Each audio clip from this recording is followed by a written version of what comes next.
A acessibilidade é muito importante para todo mundo e não se limita apenas a pessoas que tenham alguma deficiência, por exemplo, baixa visão.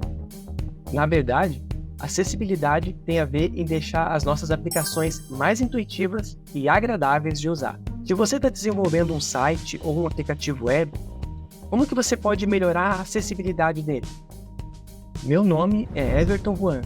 Seja bem-vindo. Vamos ver 3 itens essenciais que todo site ou aplicativo web deveria ter para melhorar a acessibilidade. São coisas bem simples. Assim, é só isso.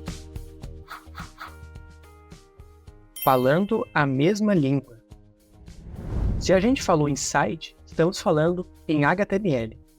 E às vezes, por pura conveniência, a gente se acostuma a usar as tags genéricas, como div e span, para quase tudo. É claro que não tem nenhum problema grave nisso, mas é como se a gente estivesse escrevendo uma redação e usasse sempre as mesmas palavras. Nesse caso, a gente poderia usar palavras mais específicas, que vão dar um sentido melhor e se encaixar melhor em cada parte. Ou seja, as tags semânticas. Por exemplo, o navegador não sabe o que é um div, mas ele sabe muito bem o que é um button. Essa simples mudança faz uma diferença gigante. Eu até já fiz um vídeo sobre isso que explica melhor sobre esse assunto. E até se você está iniciando em desenvolvimento web, nesse vídeo tem umas dicas bem legais. Se você quiser assistir depois, o link está aqui na descrição. E agora, vamos ver um outro item essencial. Em alto e bom tom. Tem pessoas que precisam de programas específicos para navegar na internet, os chamados leitores de tela. O problema é que nem todos os sites e aplicativos estão programados para ser compatíveis com esses programas de acessibilidade. E talvez um deles até você conheça. Nos celulares com Android, tem um aplicativo, um recurso, que se chama TalkBack, que é um leitor de tela desenvolvido pelo Google. Ele basicamente lê tudo o que a pessoa tocar ali na tela e sugere ações do que ela pode fazer. TalkBack ativado. Navegar, botão, tocar 2 vezes para ativar, tocar 2 vezes e segure para manter pressionado. TalkBack ativado, interruptor. Tocar 2 vezes para ativar. Então, quando um aplicativo ou um site é compatível com esse recurso, isso ajuda muito, né? Que aí ela vai ter uma melhor experiência. Bem, o que faz um site, por exemplo, ser compatível com leitores de tela? Existe um recurso do HTML que se chama ARIA, que é uma sigla para Accessible Rich Internet Applications, que são algumas informações que a gente pode colocar ali no HTML para que ele seja melhor compatível com os leitores de tela. E lembra que antes a gente falou das tags semânticas? Bem, é aqui que elas são importantes. Elas já fazem, 50% do trabalho. E é por isso que antes também eu falei melhor compatível. Porque, na verdade, o HTML já é nativamente compatível com leitores de tela. Por exemplo, quando a gente coloca ali um botão, né, e colocamos a tag button, o navegador sabe que é um botão, e aí o leitor de tela também sabe. Aí ele vai passar ali, né, ler aquela informação, vai ler que é um botão, e que a pessoa pode tocar nele ali para ativar e fazer alguma ação. Mas e o que acontece se ao invés de a gente colocar uma tag button, a gente colocar a tag div, que é uma tag genérica?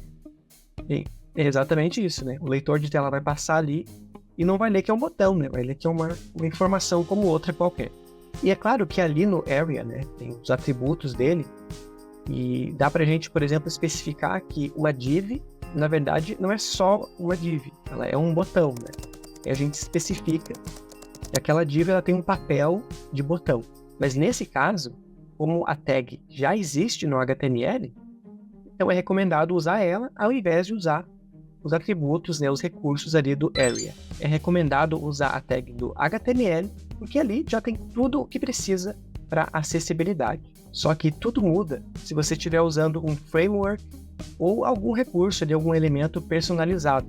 Então, nesse caso, para que o seu site ou aplicativo web tenha essa acessibilidade, aí é necessário que você use as funções e atributos do Area. Você está gostando? Então não esqueça de deixar o seu like.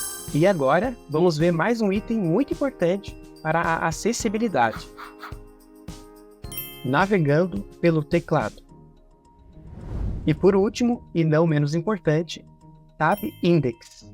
Você já imaginou se não tivesse mouse? Ou se simplesmente quisesse usar só o teclado para navegar?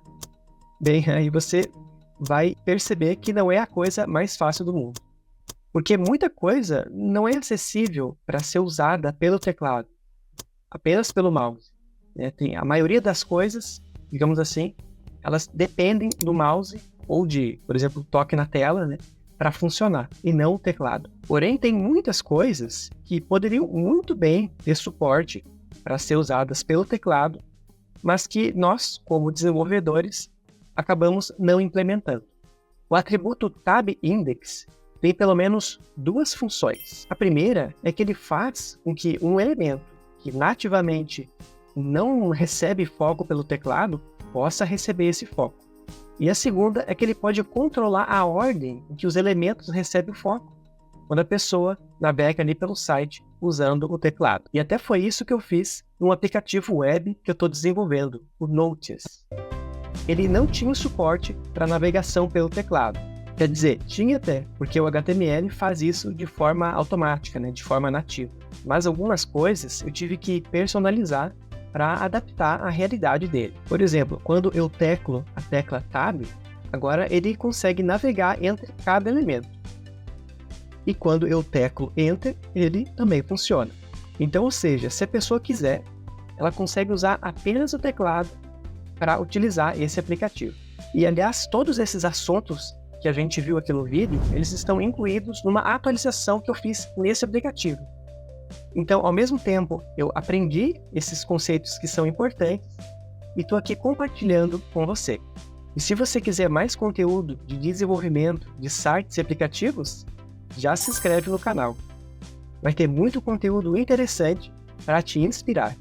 E esses são itens que todo site deveria ter, eles ajudam muito na acessibilidade. E se você está iniciando em desenvolvimento web, lembra que eu falei desse vídeo aqui antes? Ele tem algumas dicas bem legais sobre HTML e como que nós podemos escrever o nosso código de uma forma melhor. Então, é só assistir. Tá certo? Obrigado e até mais!